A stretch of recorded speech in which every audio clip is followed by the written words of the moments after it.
In today's video, I'm going to teach you how to generate AI images in the Canva app.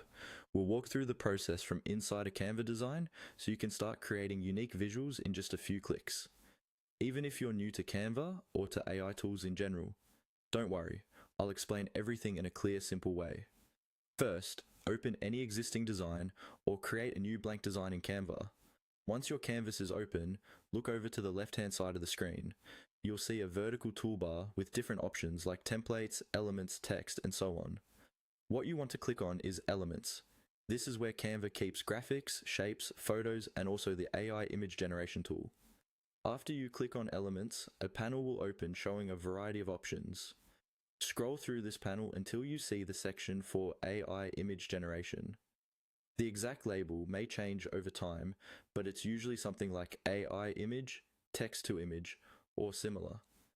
This is the feature that turns your written description into a brand new image. Now comes the fun part, describing what you want to see. You'll find a text box where you can type in your prompt. Be as clear and specific as possible. For example, instead of just typing cat, you might write a fluffy orange cat sitting on a windowsill at sunset in a cartoon style. The more details you include, the more likely the AI will create something close to what you imagine.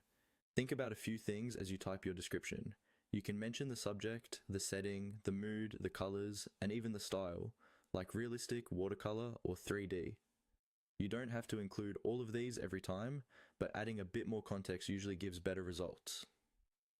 Once you're happy with your description, look for the button that says Generate Images and click it. Canva will take a moment to process your request and then show you several image options based on the prompt you wrote. From here, you can simply click on the image you like, and it will be added directly to your design. If none of the results feel quite right, you can tweak your description and click Generate Images again to try different variations until you get something that fits your project.